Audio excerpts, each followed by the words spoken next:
number of staff conditions tonight should be submitted in order for us to issue final city approval. In terms of setbacks, the proposed project is consistent with the front, side, and rear setback requirements of the CD4 zoning district. I've noted those in the table on the screen as well as in your staff report. This is slightly different than the last presentation of a rooming dwelling, so if anyone has any feedback on either the report or the presentation in terms of the presentation of standards, I would welcome it at any time. In terms of building standards, once again, the proposed building is consistent with all of the building standards for a residential dwelling in the CD4 zoning district. Those are covered in detail in your staff report as well as on the screen. But just as a quick overview, as I mentioned, it is a two-story dwelling with a total height of 32 feet.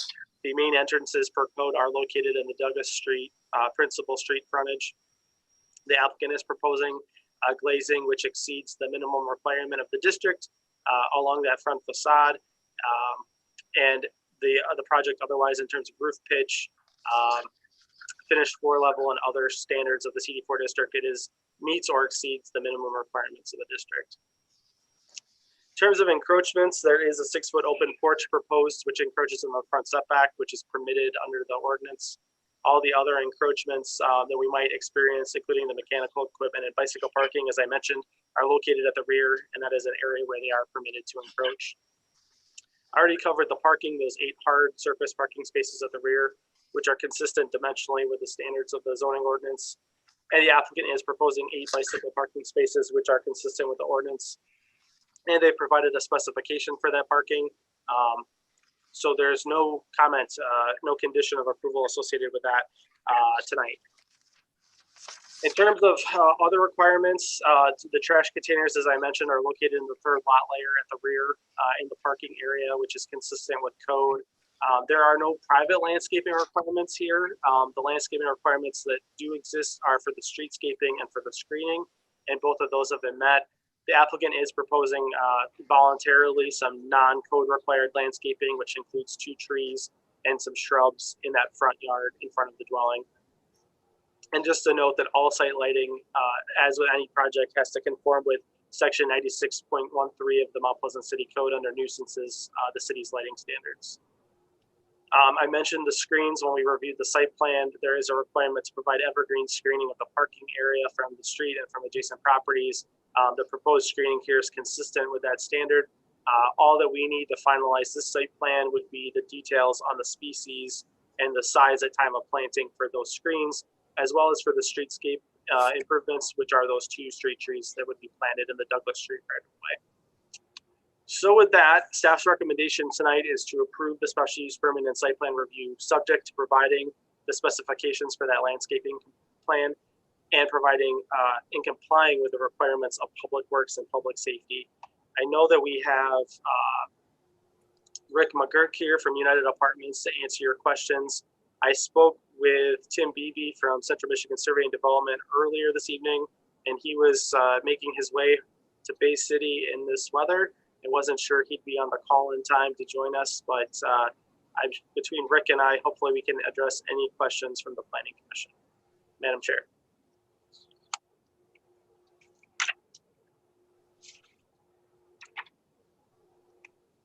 Thank you. Does anyone have any questions for Mr. Kane? I just wanted to comment that I really like the format that you use where you showed the required code and then how this meets it in a table form. So thank you. Mr. Kane, can you explain, in our packet, we got the fire department inspection report with every item listed as a fail. Is this something we need to be concerned about or not because it's a tear down? And no, so we discussed this maybe 2 or 3 months ago, and it maybe was in a meeting you weren't present at. The fire department recently changed the software that they use to produce their site plan reports.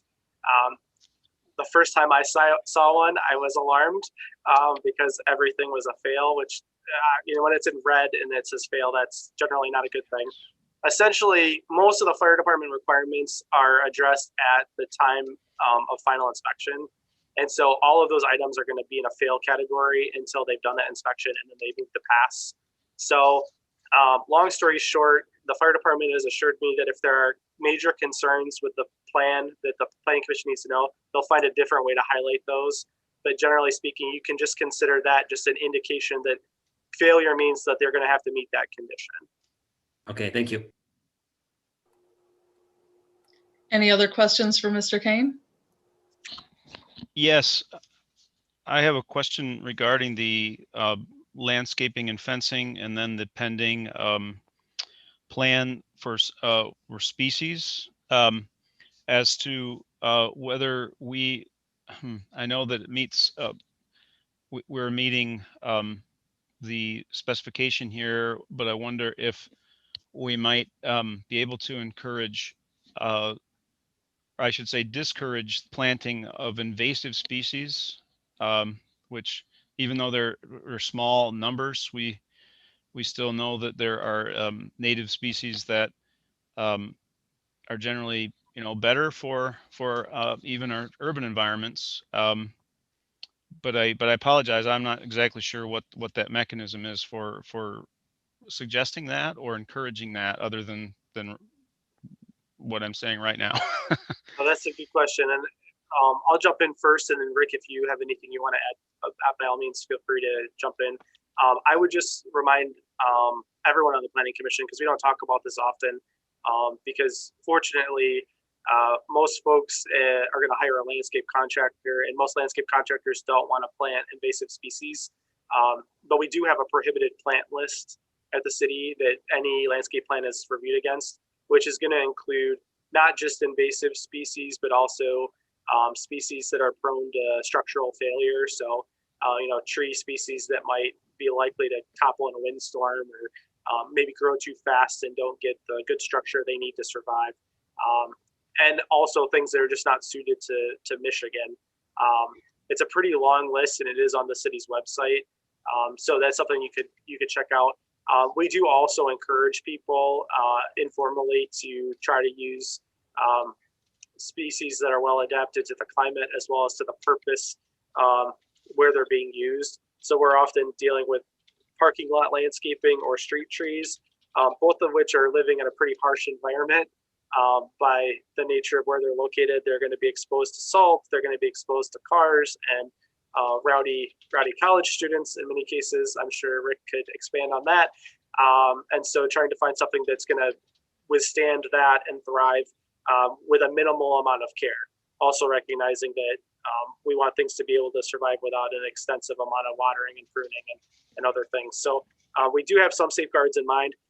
What I would say, generally speaking, Commissioner Kingsworthy, and for everyone's benefit, if there's something you want to add as a condition of approval, what I would recommend is that you do that by making a motion and including that as a condition. If you're looking to just encourage someone, an applicant, to do that, this would be a great time to have that dialogue to let the applicant know your interest in that. And then staff can continue to work with them to finalization of the project to see that we do the best we can to meet that encouragement. Thank you very much. Any other questions for Mr. Kane? If the applicant would like to speak?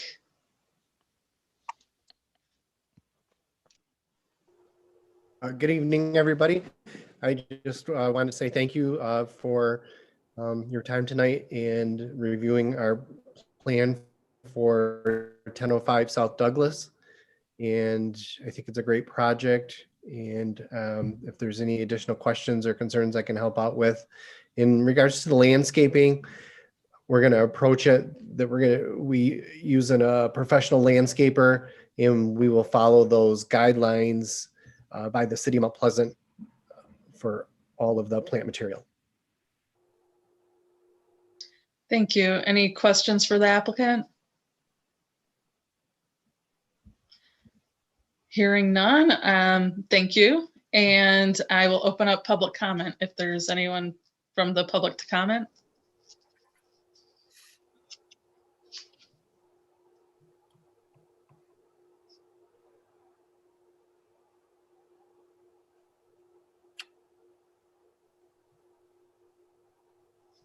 I don't see anybody, Madam Chair, in the comment inbox. We don't have any comments.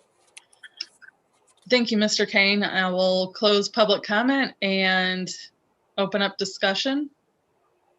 Move to approve SUP 2102 and SPR 2102, subject to the following conditions.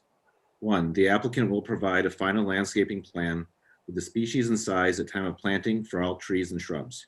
2, comply with the requirements of Public Works and Public Safety. I'll second it. Any further discussion? Mr. Kane, will you take a roll call vote? Commissioner Daly, Aye. Commissioner Friedrich, Aye. Commissioner Honig, Aye. Commissioner Irwin. Aye. Commissioner Kingsworthy, Aye. Commissioner Kostreva, Aye. Commissioner Leash, Aye. Commissioner Ortman, Aye. Commissioner Rice. Aye. Madam Chair, the motion passes 9-0. Thank you. Next item on the agenda is SUP 2103. Mr. Kane? Thank you, Madam Chair. Our next item tonight is a request for a special use permit for a Class C adult use marijuana grower at a location that's currently has a special use permit for a Class C medical marijuana grower. The location is 210-212 West Pickard. Property is zoned SCI industrial with no special requirements. Has a future land use of industrial. As I mentioned, the request is for a Class C adult use marijuana grower. The property owner is Stash Ventures LLC and the applicant is Scott Moorhead. Total size of this property is just shy of 9 acres.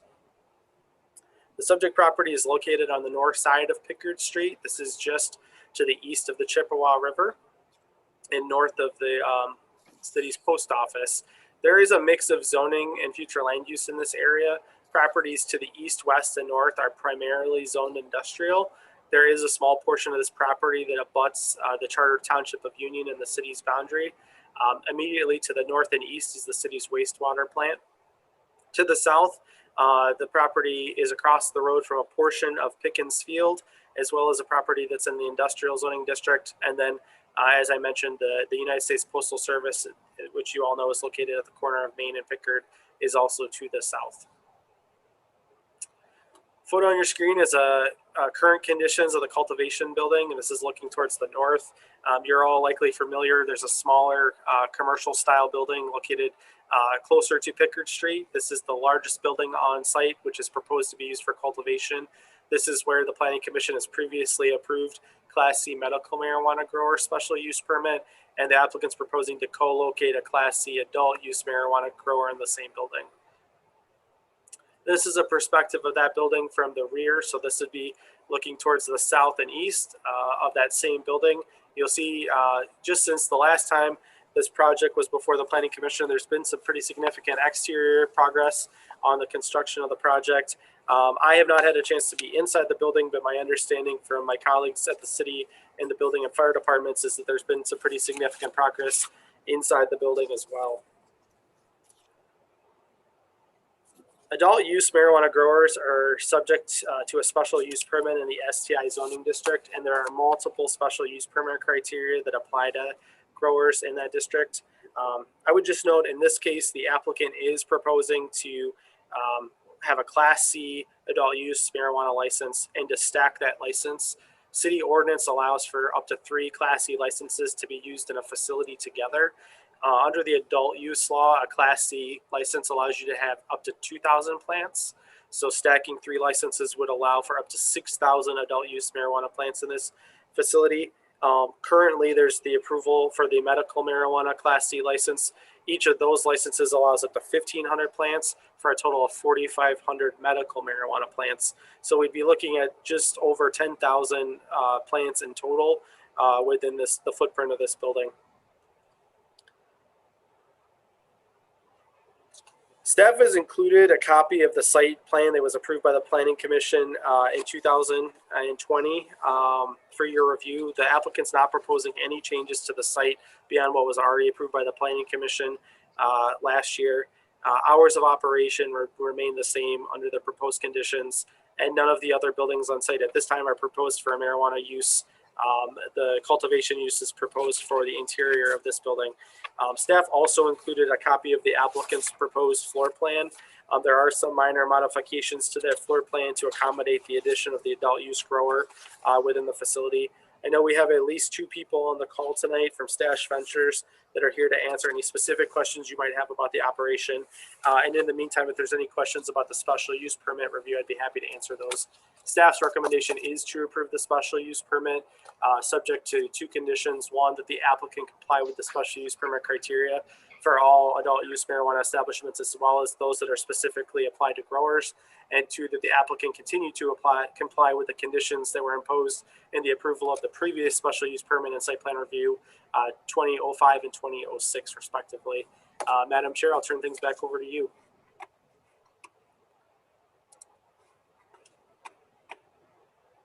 Thank you.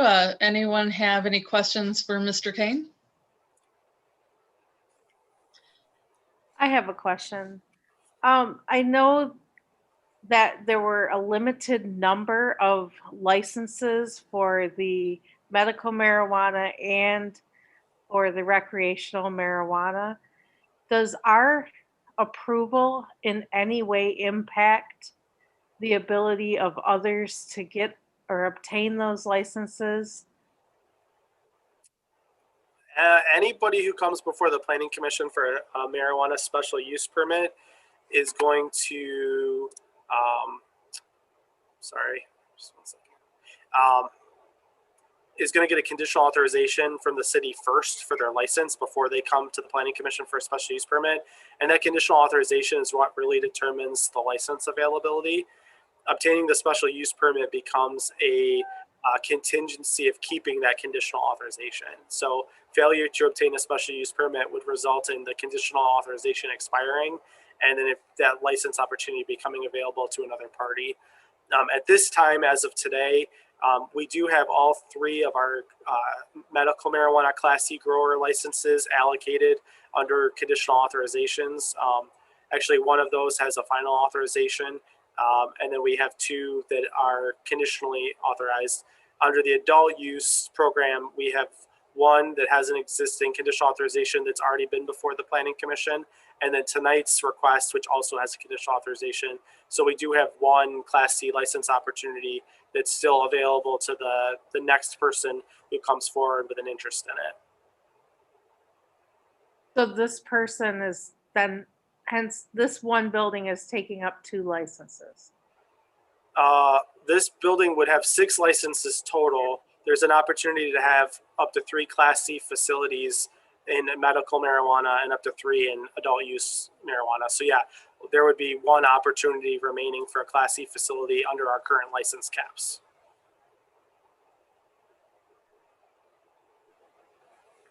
Any other questions for Mr. Kane? Okay, if the applicant would like to speak. Hi, this is Julie Moorhead. I am co-owner along with my husband, Scott, and I'm joining you tonight along with Adrian Alvarez. Adrian is in Mount Pleasant, and he is handling all of the construction, so he can answer any questions that you may have about the property, and I'm happy to answer any questions you have about our business. Thank you. Any questions for the applicant? Hi, is there any difference operationally between medical marijuana and the adult use marijuana? There is no difference, honestly. We try to take current good manufacturing practices into account for FDA standards. So everything will be, and also for the special use permit. So, you know, everything is aligned to be constructed as so. Okay, thank you.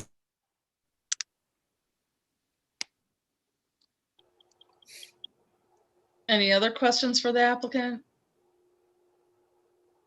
Thank you. I will open up public comment if there is anyone that wishes to speak.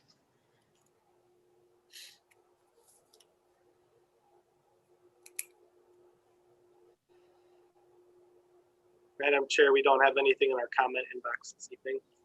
Thank you, Mr. Kane. I will close public comment and open up discussion.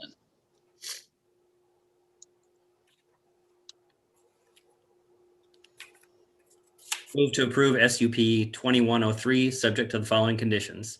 1, the applicant shall comply with all special use permit criteria for adult use marijuana establishments, as well as the specific criteria applying to growers.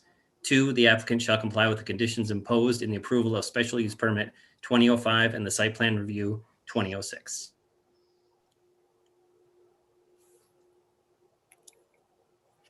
Second. Any further discussion? Mr. Kane, will you take a roll call vote? Commissioner Daly, Aye. Commissioner Friedrich, Aye. Commissioner Honig, Aye. Commissioner Irwin, Aye. Commissioner Kingsworthy, Aye. Commissioner Kostreva, Aye. Commissioner Leash, Aye. Commissioner Ortman, Aye. Commissioner Rice. Abstain. Madam Chair, that motion passes 8-0. Thank you. And next item on the agenda is TC 2101. Mr. Kane?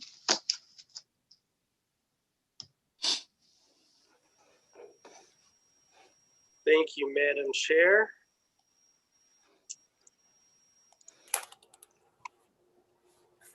Our final public hearing tonight is regarding a text change that was introduced to the Planning Commission in work session back in December and brought forward for public to set the public hearing last month. You'll recall the general intent of this ordinance is to relax the city's prohibition on ground level residential units in certain areas, primarily the central core of downtown Mount Pleasant and South Mission Street. These are areas that historically ground level residential units have not been permitted under the current code as well as under past zoning codes of the city. This would establish a process by which, by special use permit, the Planning Commission could allow ground level residential units if they meet certain standards.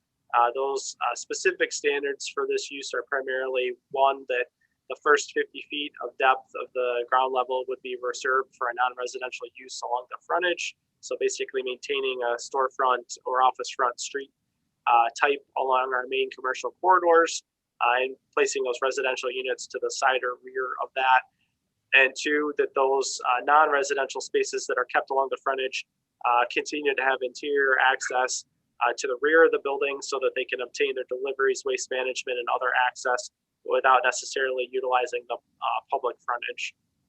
Staff's recommendation tonight after the public hearing is that you recommend the ordinance forward to the City Commission for approval.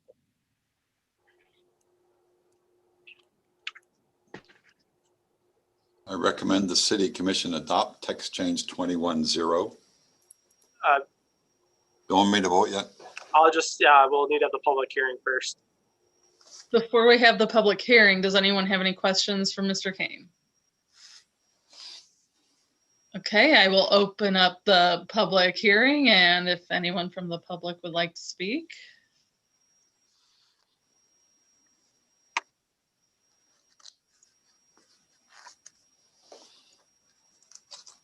Madam Chair, we have no communications in the comment inbox.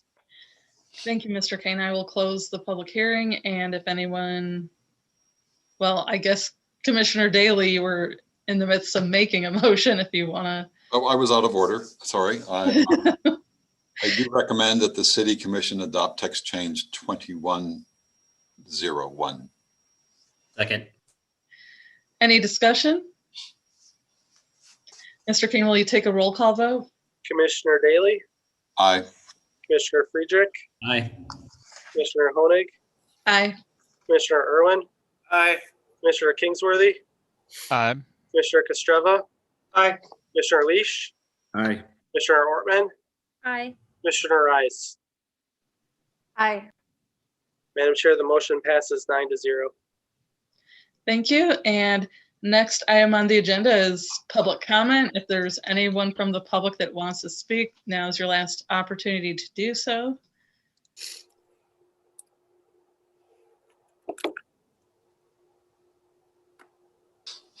Madam Chair, we have no communications in the comment inbox. Mr. Beebe's raising his hand. If you'd like to speak. I just would like to apologize for getting on late. I was trying to get across so that I wasn't driving home late in the storm and got caught in it anyway. So I apologize to the board for missing the meeting and my agenda item, and I know Jacob probably did a very good job for me. So if there is any questions or comments that you might still have, I'd be happy to answer. I'm glad you got home safe, Mr. Beebe. Thank you. I'll just remind Mr. Beebe that the next time this happens, the staff recommendation could change to denial. So don't let it happen again. Yes, sir. Thank you, Mr. Beebe. Great. Glad you got home safe. And anyone else want to speak?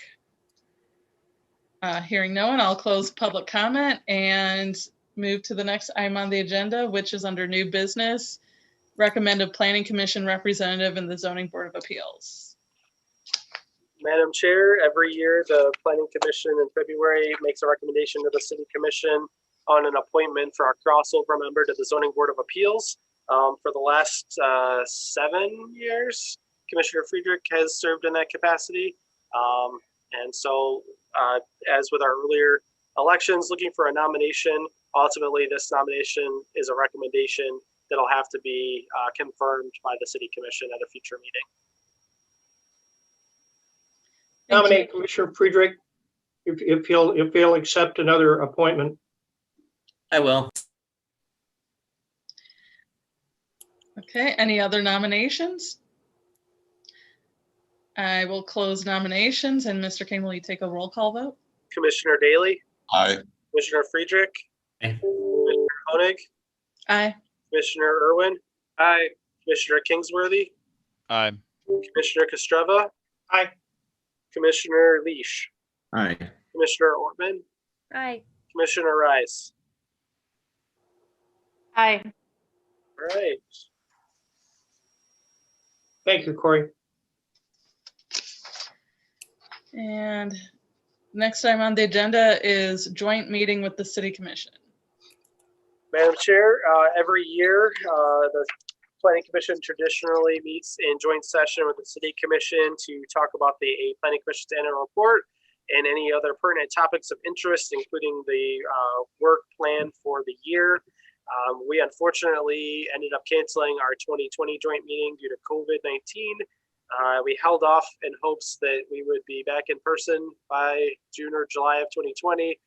And as you all know, that didn't happen. So we're looking to have a virtual Zoom meeting with with the City Commission before your March meeting. So starting at 6 p.m. on Thursday, March 4th. So the City Commission's already taken action to set their special meeting. We're just looking for you all to take action tonight to set that meeting as well.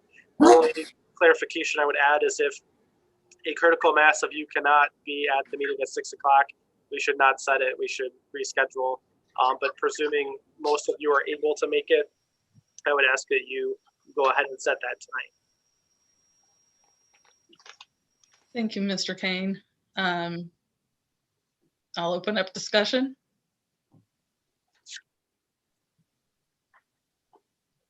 Move to have a joint meeting with the City Commission to be held electronically on Thursday, March 4th, 2021 at 6 p.m. Second. Any further discussion? Mr. Kane, will you take a roll call vote? Commissioner Daly, Aye.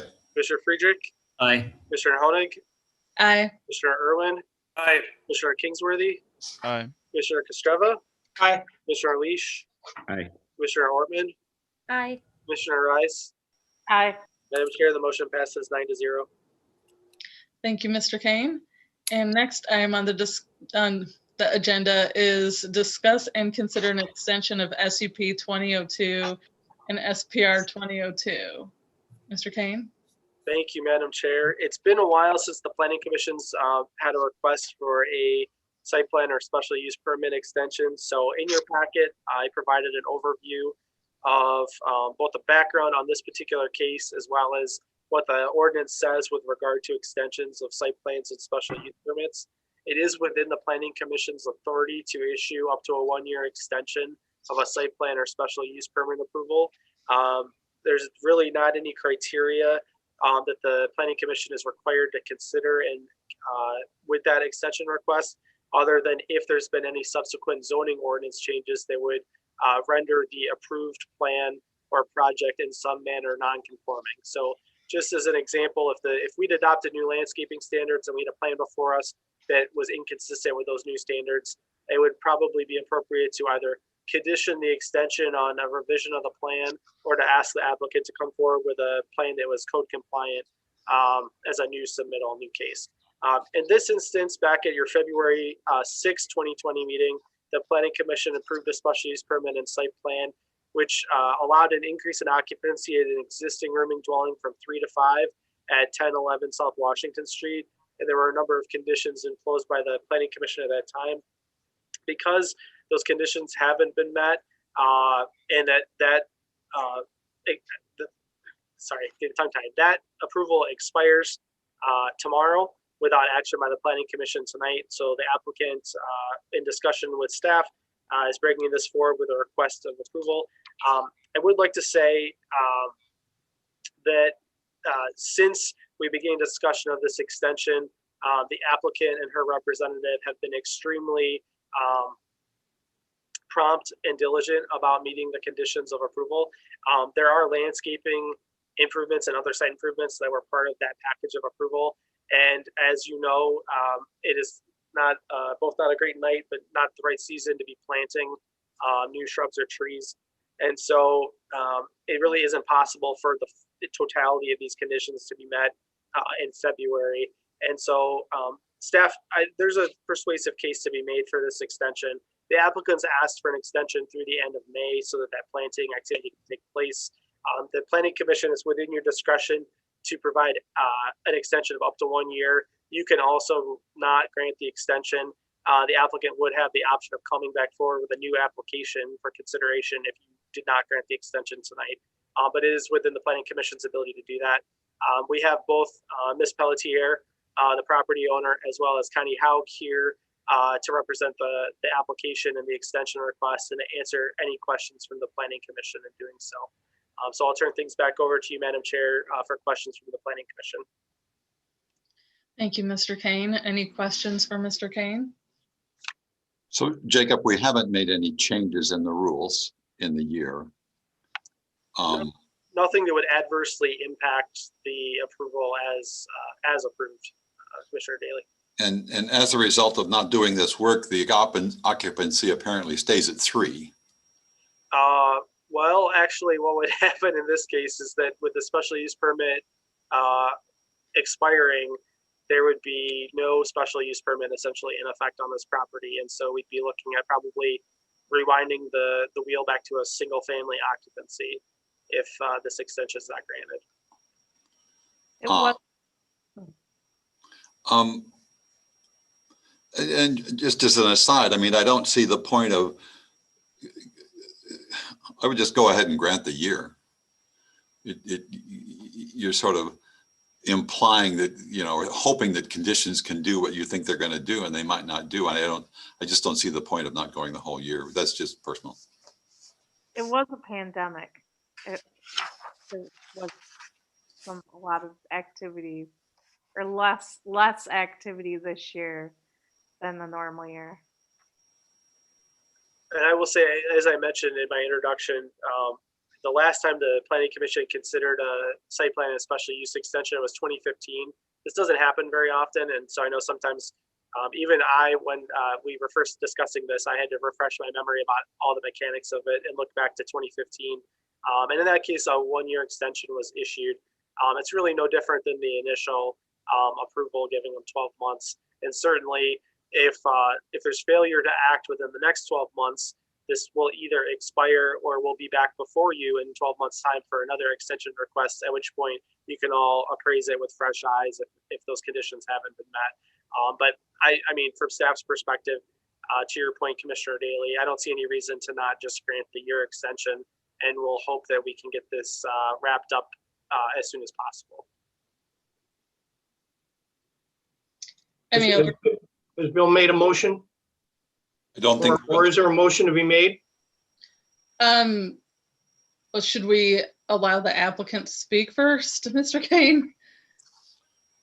I think that would be think that's nice. appropriate. Yes. Yeah. Let's let the applicant speak first, if you'd like to. I'm not, I haven't done this before, so I'm not sure what I'm doing. Well, we can hear you, so you're doing better than most people. Okay, I just want to say I would appreciate the time to finish the project. It was due mainly to COVID and being afraid to be around people, and I was sick myself, so if you just grant us an extension, we certainly would appreciate it. Thank you, ma'am. Thank you. And does anyone have any questions for the applicant? Thank you, Ms. Pelletier. Now we can open up discussion if someone wants to make a motion. Move to grant a 1-year extension of SCP 2002 and SPR 2002. Support. Any further discussion? Mr. Kane, will you take a roll call vote? Commissioner Daly, Aye. Commissioner Friedrich, Aye. Commissioner Honig, Aye. Commissioner Irwin. Aye. Commissioner Kingsworthy, Aye. Commissioner Kostreva, Aye. Commissioner Leash, Aye. Commissioner Ortman, Aye. Commissioner Rice. Aye. Madam Chair, the motion passes 9-0. Thank you. And next item on the agenda is discuss amendment to table 154-410A of the zoning ordinance and consider setting a public hearing on the issue at the March 4th, 2021 meeting. Mr. Kane? Madam Chair, staff received an inquiry over the last month regarding a possible project in our industrial district. This project would include a co-located or a sharing of a building with a fitness and health studio, as well as a dance studio. Our use table under the zoning ordinance classifies those two uses separately. So we have music, art, and dance studios as one use, and then fitness and health clubs fall within a category with other commercial type amusements. Those commercial type amusements, including fitness and health clubs, are currently permitted as a use by right in the SCI district, whereas fitness and dance studios are only permitted in the city's CD4 and CD5 zoning district. Receiving this request and consideration of it, I just make a few points in regard to it. One, the city has historically allowed a variety of uses in our industrial district that were, for a variety of reasons, made sense to permit in the district. It might be that they were not necessarily industrial in nature, but maybe they had an unusually high amount of impact on adjacent properties. So, for instance, like a dog kennel isn't necessarily an industrial use, but it's maybe something that's more befitting an industrial area as opposed to a traditional commercial corridor. At the same time, we've also allowed things that benefit from a large open space and type format. And so that's why the fitness uses are allowed in that district, because things like a CrossFit gym are often located in a big open space. And so there's an opportunity for some reuse of existing industrial buildings, and also for buildings that would be built for these purposes, for those buildings to later be used for an industrial purpose. So there's some kind of cross-pollination there and synergy that makes sense to permit. In staff's memorandum, I provided an overview of the non-industrial uses that are currently identified as permitted within the SCI zoning district. And you'll see there's a whole variety of uses, some of them automotive in nature, some of them sort of adjacent to more of a contractor type service. Some things that just, like I said, have maybe higher than average adverse impacts on their neighboring properties. And then some things that benefit from the large format of a building that you typically find in an industrial area. And so in light of that, staff is recommending that you consider this text change. I provided a draft of it. As text changes go, this is a pretty simple one. We'd essentially just be adding a P to the land use table to indicate that it's permitted within the SCI district. And so tonight's action is just to get feedback And then if there's comfort with taking this forward for public hearing, I would ask that you set that public hearing for your March 4th meeting. Thank you, Mr. Kane. Any questions for Mr. Kane?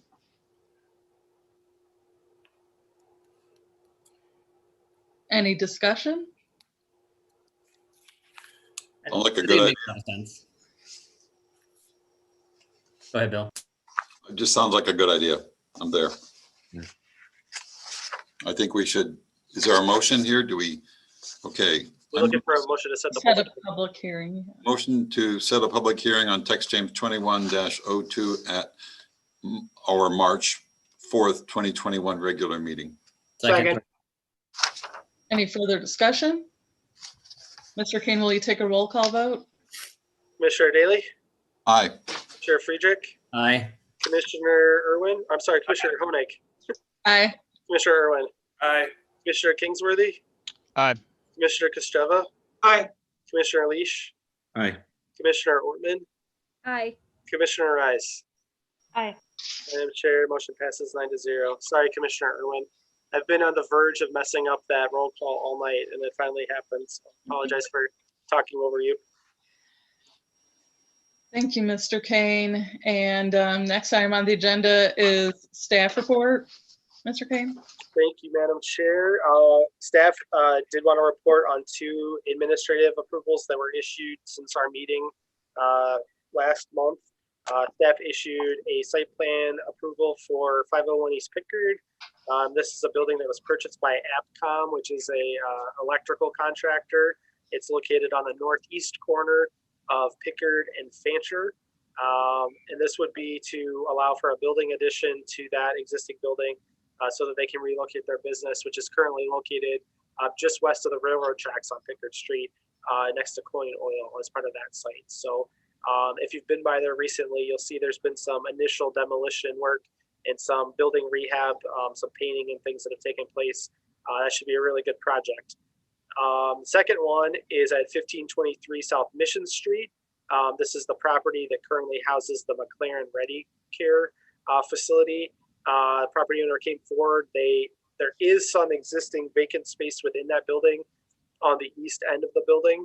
And they have an interested tenant, which is a dialysis clinic.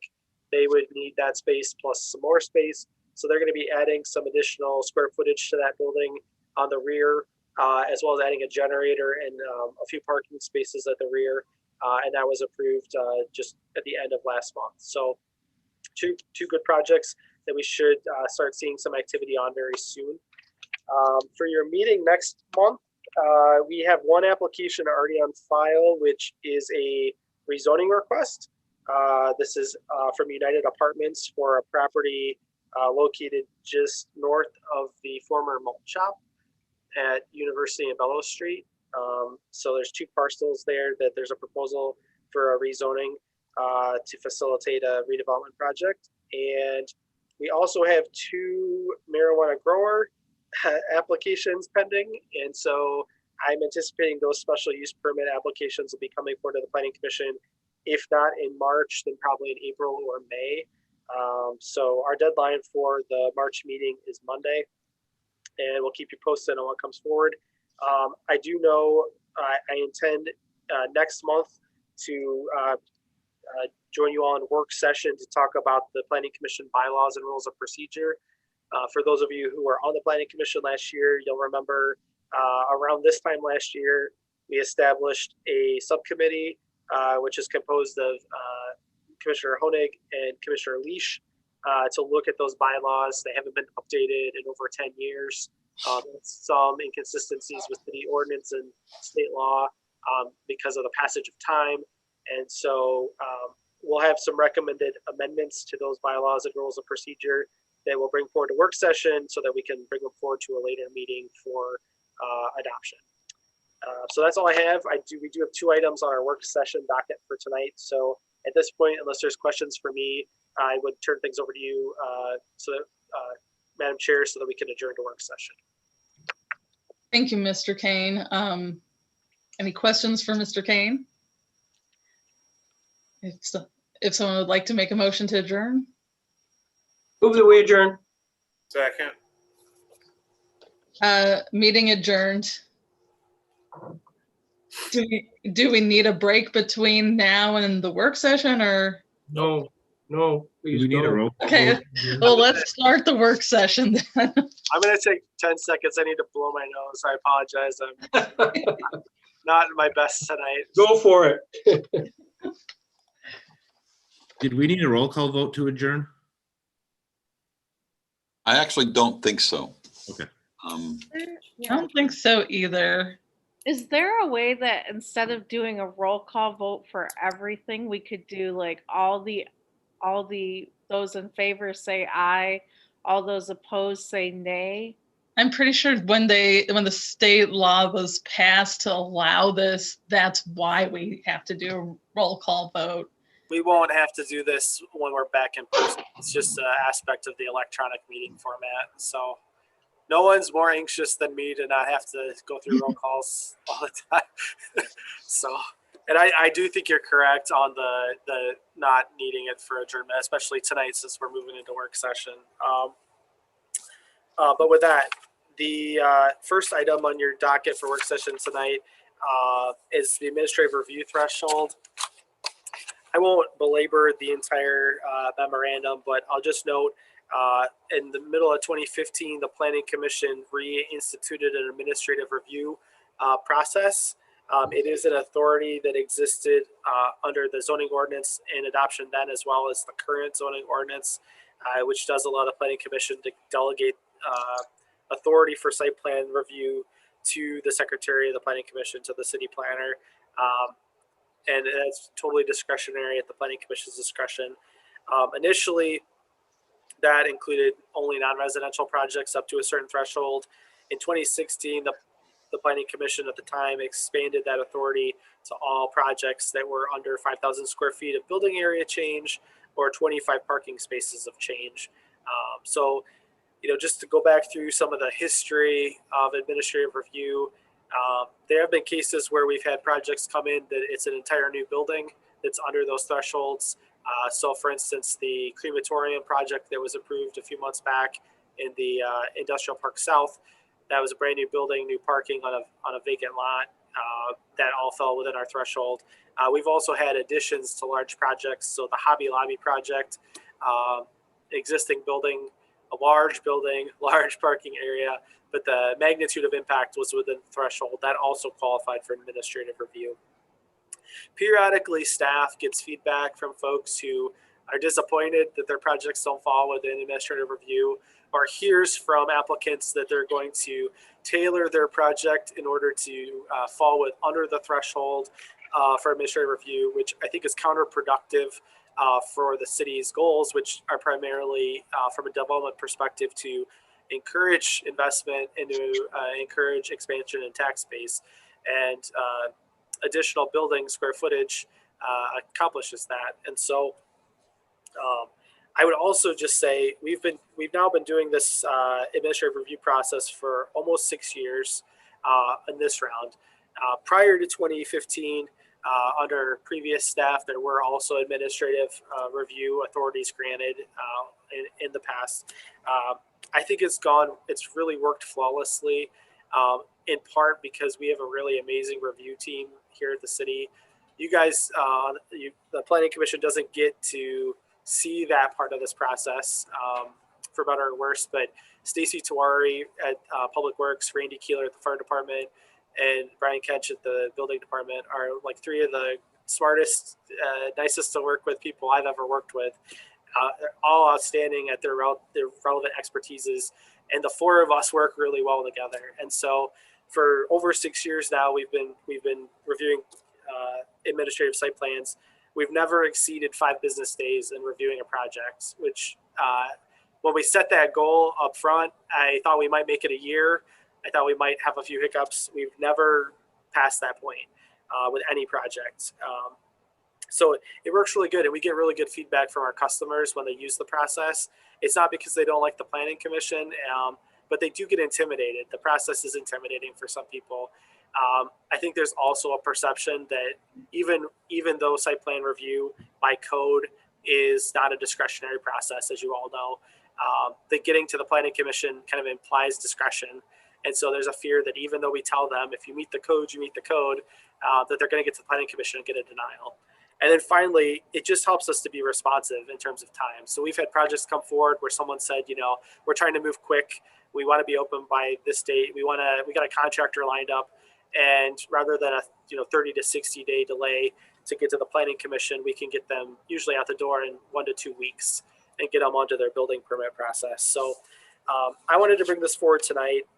Because we haven't had a conversation about administrative review in the entirety, really since 2016, just to kind of report back how it's working and to see if there's any appetite among the planning commission to consider expanding that delegation to include more or all of the site plan review applications that come forward to the city, just so we can continue to provide good customer service to our developers and property owners. So that's why it's on the docket tonight, and I'd just be interested in any feedback the planning commission has. If you are interested in modifying the threshold, staff would bring forward a resolution to your meeting next month or in the future, which would reflect that change in delegated authority so that you could adopt that resolution. And obviously you could have additional discussion before doing so at that future meeting. Well, I'm for whatever will keep us from having to rubber stamp things unless it's required. I tend to agree too. I think that for the most part, it's good to expedite things. However, I guess the one caveat that I would like to bring forward is I have personally had up to four different people. I have had more than 4 people come to me as a planning commissioner and say that they couldn't get the project that they wanted to get through. And so I guess the only thing I would say was it would be really nice to have, if you're doing these review meetings, to have the rejections as well as the ones that you pass. Because then if there really is an issue that we need to address as a planning commission, it comes to us case by case, so we can kind of see like, hey, this is, because what happens is you're hearing it from our customers, but we don't hear it up until you've had 3 or 4 cases, and then it's an issue. So I'm thinking it might be nice if we know, and I guess we don't need all of the details, but like a list of here's the 3 reviews this team did this week. We rejected 2, and you're probably not rejecting them. You're probably telling them, here's what you're going to need to do to get it passed. But Right. To them, that's a rejection. And so it would be nice to have, these 2 were turned down and this one was accepted, because you're telling us about the accepted ones, but we don't know is all the times that people can't get something through. And those are actually the ones that as a planning commission that we need to address is, here is our code.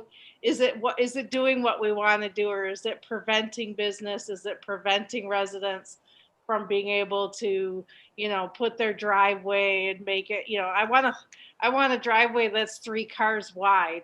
And that's not in our code. But if 12 people are saying they want it, maybe we need to consider, why is it that we want this? So that's all I would say, is if we could somehow, in what we give you permission to approve, we also get more information about, these were the 12 meetings. Here's a brief synopsis of the outcome. And I don't want like a 12-page document, but just like yay, nay, contingent, something like that. Yeah, I just want to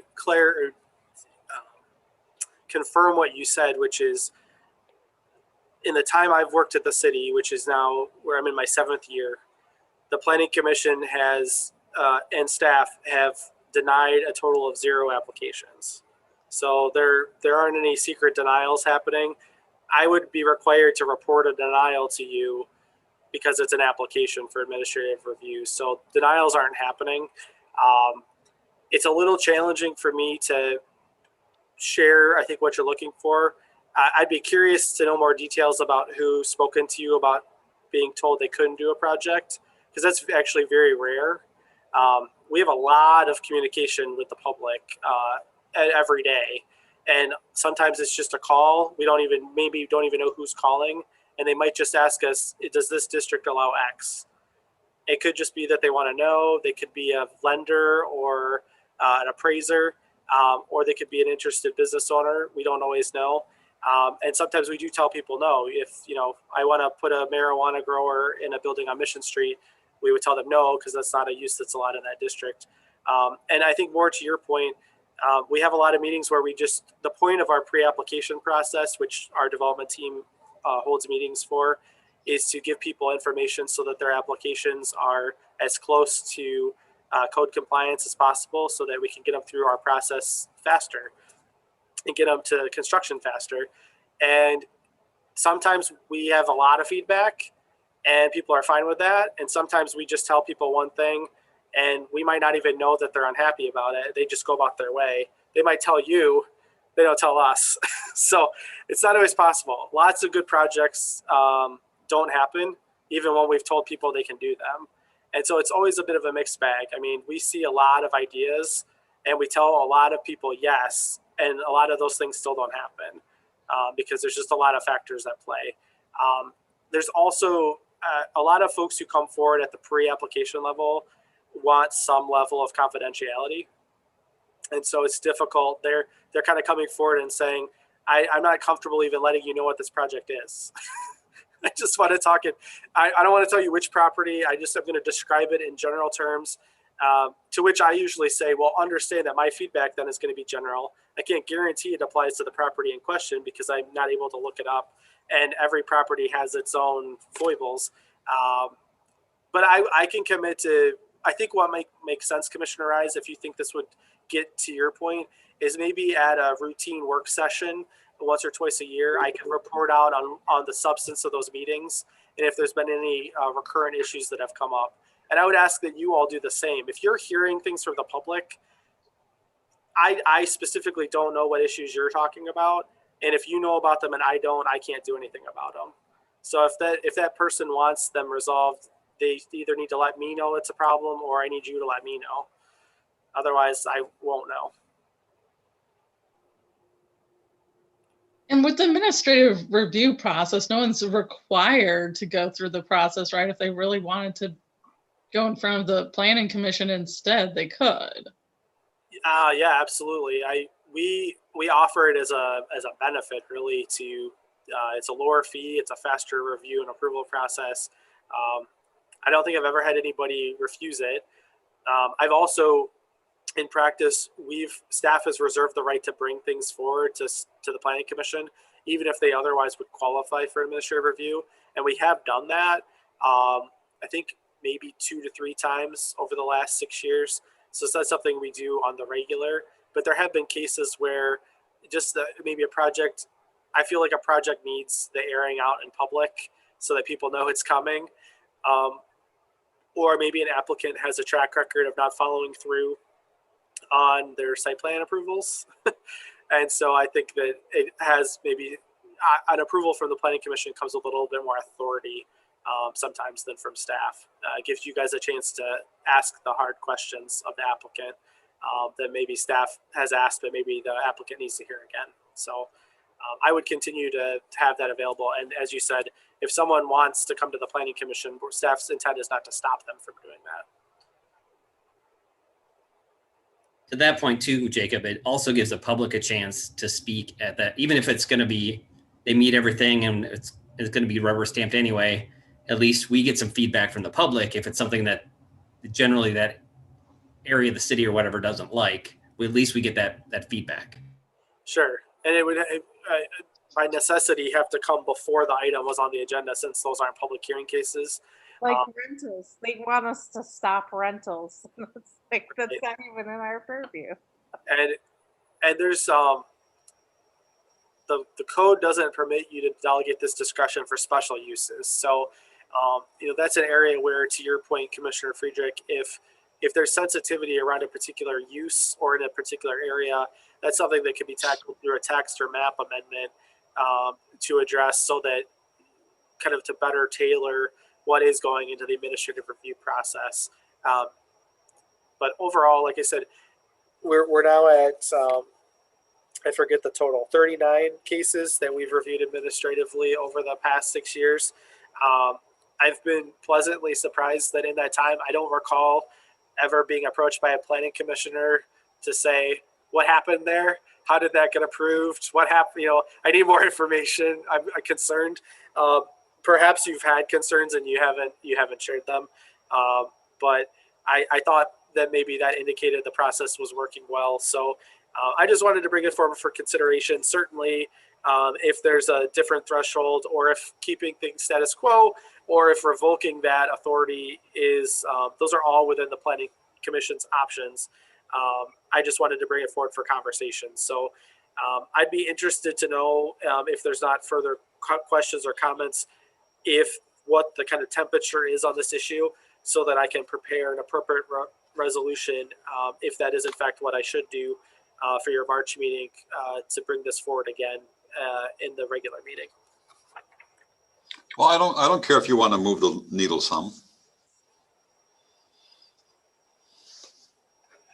And even at the current level we have right now, I don't feel like we're overworked. But I'd agree with Bill. If you want to move the needle some, I'm good with that. I appreciate the process, the way it's worked so far. You've taken 39 probably small stamp things away from us and left us with, from my point of view, a very reasonable workload. I'm happy with the way it is.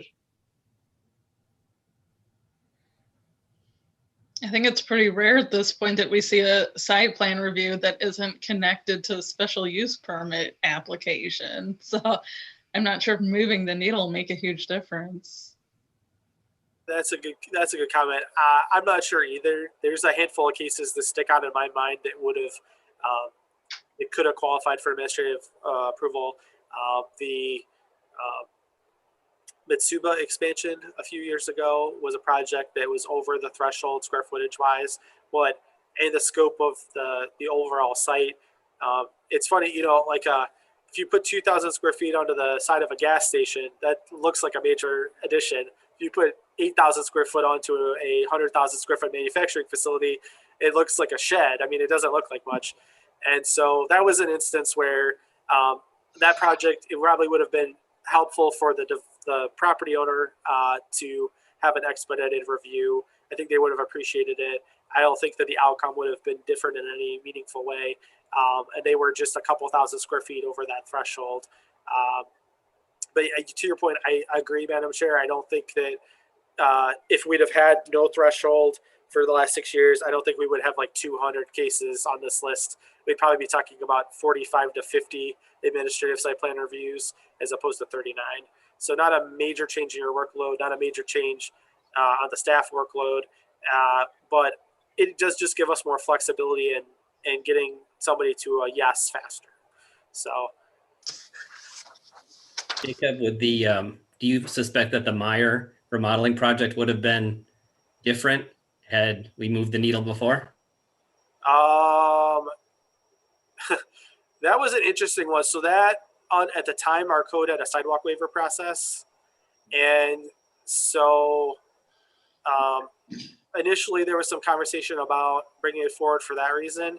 I don't recall exactly why they, how did that go? They went through administrative review and bypassed the waiver. That's what happened. That did get an administrative approval. It had to go to the ZBA. That's why you saw it, because there was a parking variance that was required. But yeah, that was actually an instance where I was trying to encourage them to come to the Planning Commission, because I said I thought there was a case for their sidewalk waiver. At least it would give them a chance to air that case. And instead they wanted the expedited approval. So they ended up going through the administrative review process because they did qualify.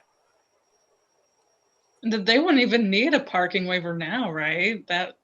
Yes, yeah, they would not need a variance on parking. So yeah, they and the Central Commons. Central Commons.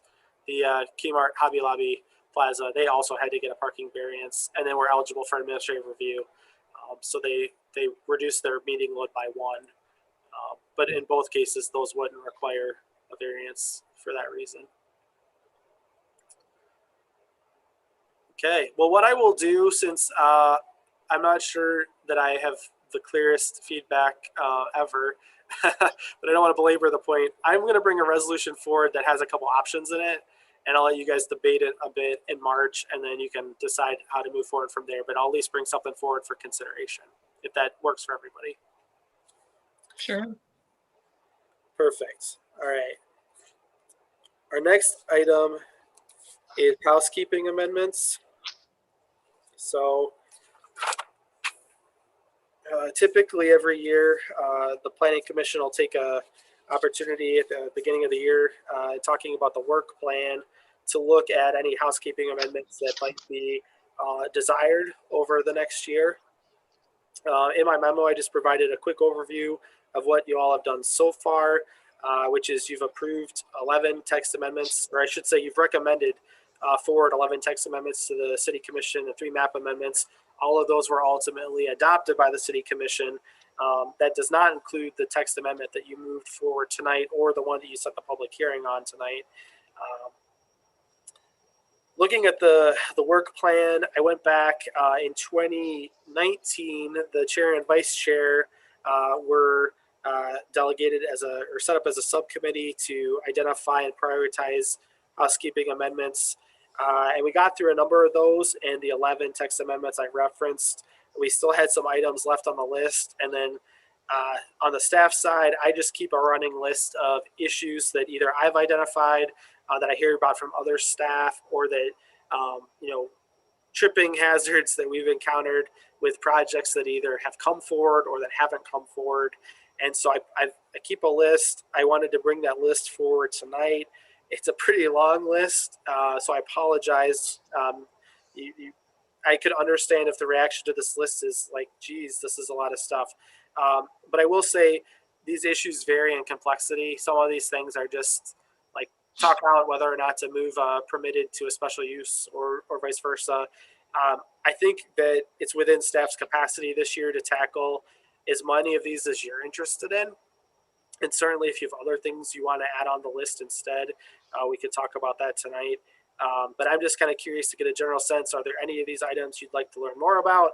Anything you'd like me to bring back at a future work session for discussion, or even anything that you're like, yeah, bring that forward for introduction at a regular meeting, because that's something we're really interested in.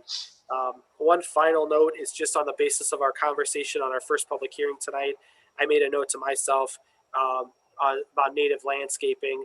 If there's an interest in those type of items, that's the type of thing we could discuss, including, even if it's just a language of encouragement within our zoning ordinance about native plantings. We certainly could adopt a text amendment that was that included language on that topic. And that's, Commissioner Kingsworthy, just an example of how to make that concern or question actionable. So in addition to bringing it forward as a potential condition of approval on a particular project, if it's something that you have a global interest in for any similar projects in the city, it might be worth having a broader discussion about implementing it through the code.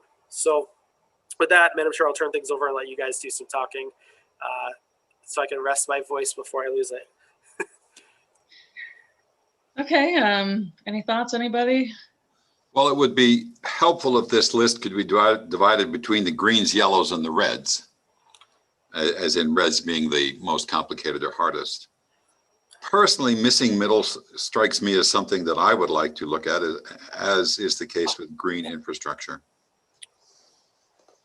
I second those options. I think we could, in that whole planning process, we really focus on that missing middle as part of what we really wanted to focus on. I think that'd be great to get a head start on that.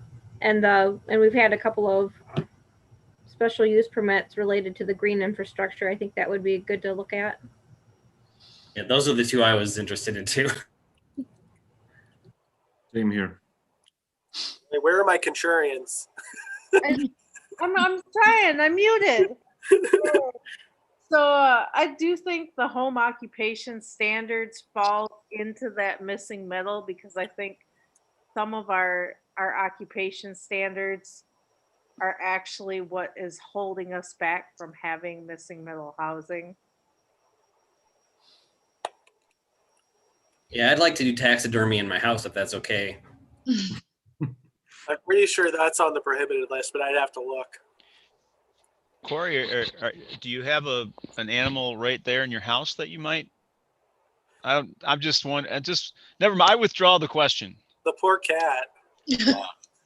Don't hurt Puss in Boots. The cat would have revenge, I'm sure. I would say that the concept of native plantings, I know it's not as easy as it seems, but if we would consider incentives to encourage creation of green infrastructure projects or inclusions, maybe that's something we could consider with the native plantings as well. I have a note here that that's where that goes. Ah, okay. Yeah, this I think we could very easily include a conversation around native plants in that green infrastructure conversation. Terrific. It's a good fit with that.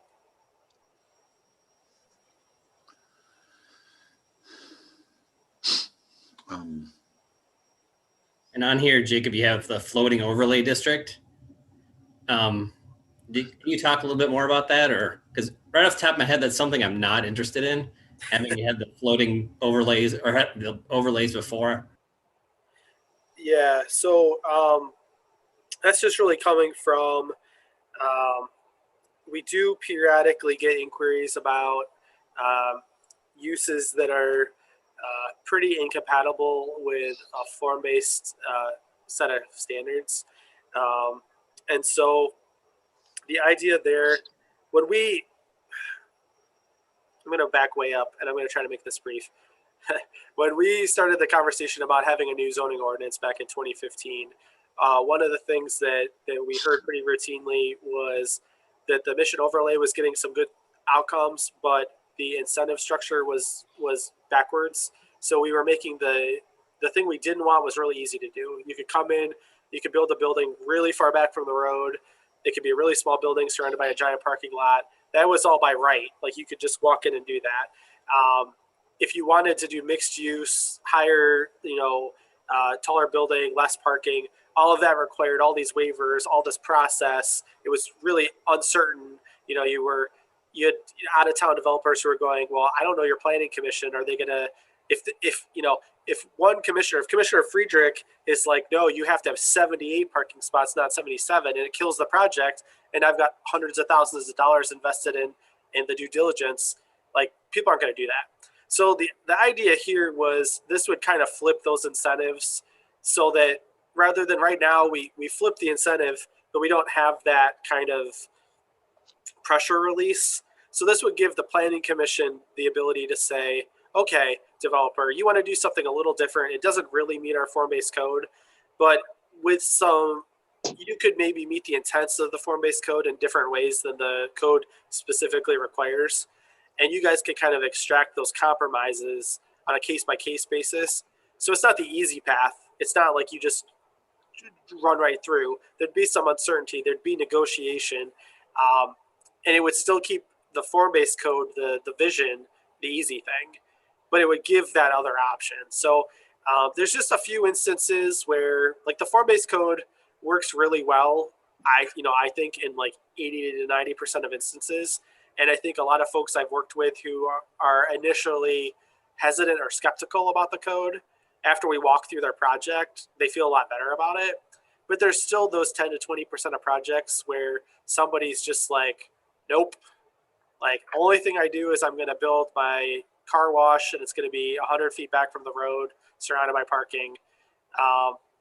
And this just would give them a pathway. Doesn't mean the planning commission has to green light it, but it would maybe give us some standards to say, okay, we can relax things in these particular instances when it might make sense to do so to meet, if we're meeting the intents and going in the right direction overall with the project, and we're not necessarily explicitly meeting every standard to the T, it just gives that outlet. So that was the idea.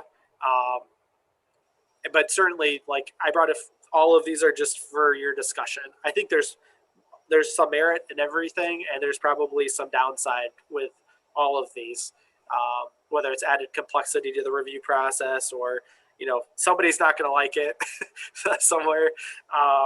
But I thought it was worth bringing forward for conversation because it is something I hear and it's something that I observe just in applying the code.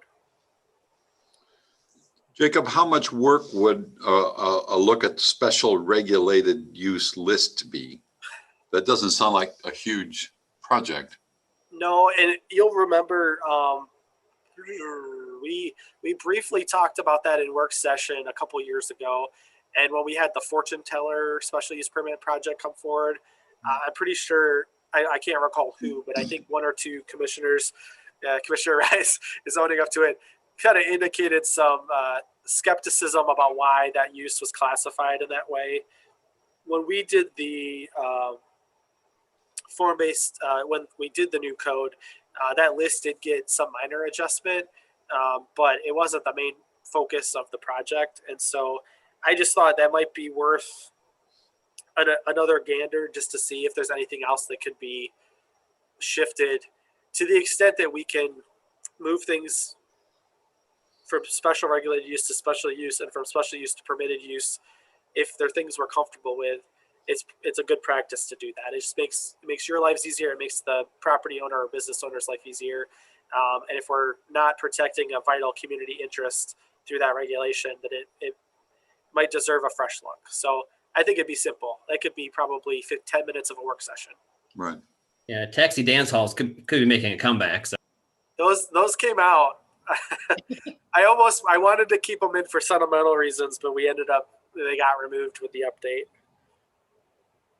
And what I think it's fairly involved is incentives for the conversion of non-conforming residential units.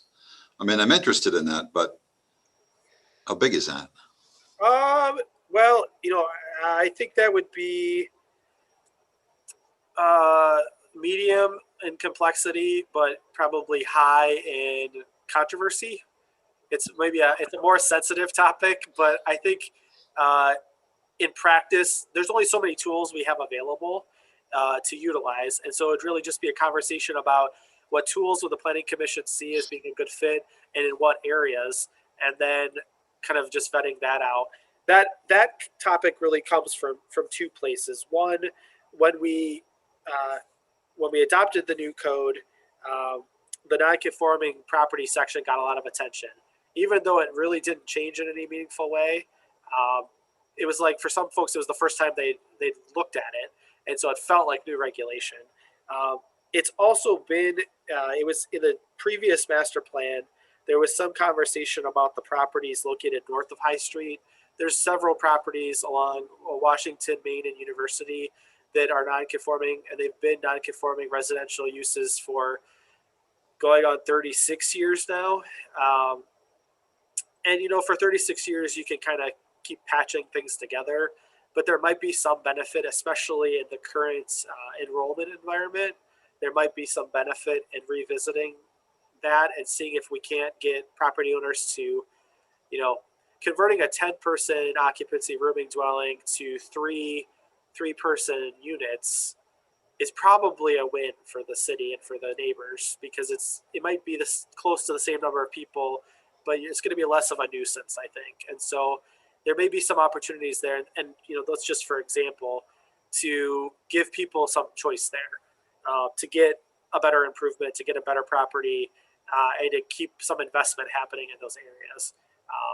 For whatever reason, that's an idea that's been kicking around since well before my time, and it's never gotten any traction to actually come to fruition. But I've always just kind of kept it on the list because I think it is something that's worthy of reflecting on from time to time and seeing if it is a good time to tackle it. Yeah, and there's three that kind of go together, so maybe that could be one work session. Explicit standards for modification to existing sites, incentives for the conversion of non-conforming residential units, and increased opportunity for improvement of non-conforming properties. I think all three of those are one topic. Okay, sure.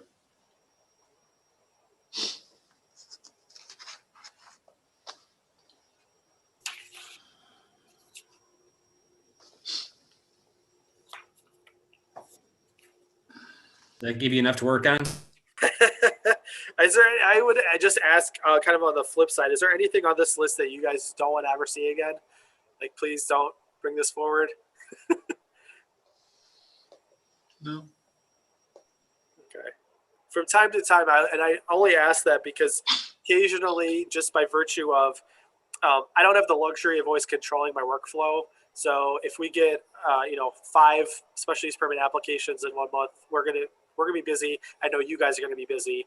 So I try to keep that agenda balanced. But if a month happens to come by where we have a very light agenda and I can tackle a smaller item on the list in work session, I may try to do that just to keep moving things forward. So I just wanted to make sure if there's anything on here that you're just like, no, please don't, I won't spend the time.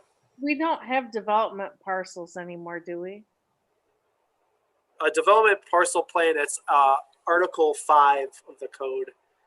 It's a process for large sites. For the state home property would probably be. There's a handful of them around town. It's more than just the state home, but that would be the largest in the city.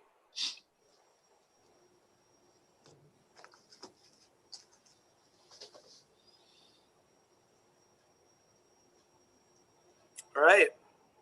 Well, I will. I think what I will do is I will start working on a couple of these, and I will maybe bring back a refined list to one of our next work sessions, just to kind of reprioritize and schedule some things out and see if anybody has any additional thought or input on that, and then we'll just keep moving it forward through the year. And knowing there's going to be spillover into 2022 for sure, especially with things moving into public hearing, but we'll at least start chipping away. I thank you. But is there any interest in talking about the state home property as a planning commission? Thing it is, as it is our biggest undeveloped piece of land, or are we just going to wait until something comes before us and then? I think we need I think what we need is a developer that's interested in doing something with it. We have a couple of procedural items that are being resolved in terms of the archaeological study of the site, in particular, that I think it would be beneficial for the resolution of those items before we start a more detailed conversation, because that could impact the vision for the property pretty significantly, depending on what areas of the property would be available for development. That's why the city's not actively marketing the property at the moment, because that work really needs to take place first, per the city's agreement with the Saginaw Chippewa Indian tribe. So I would agree that should be on our list. I just don't think that'll be in 2021. But that should definitely be an item that comes forward to the Planning Commission, to your point, Commissioner Rise, before marketing begins.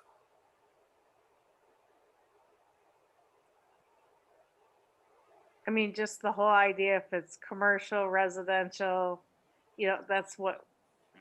If we don't know how much is usable, though, it's hard to determine that, though.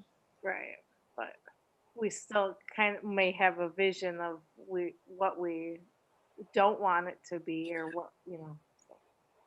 Nothing will be, because the property is currently zoned agricultural, at a minimal, rezoning application is going to have to come before the Planning Commission before anything non-agricultural can happen on that site. And there'd be significantly more public process required before that as well, to dispense with the property.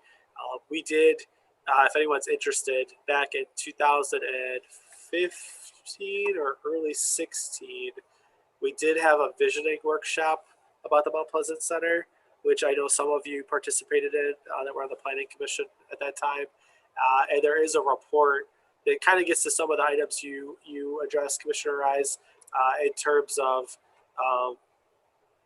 kind of on the big picture, what are we interested in here and what aren't we interested in here? It kind of identified those bookends for the property. We've discussed internally, immediately in the aftermath of that workshop, it was understood that was step one in that visioning process. That wasn't gonna be actionable feedback. That was just to kind of start to narrow the focus of future feedback sessions. So in any event, yes, it's important. Yeah, I'm anxious to do that as well. And trust me, when the opportunity is right, we will certainly be having probably work sessions, unfortunately, to talk about that project because there'll be a lot to sort out.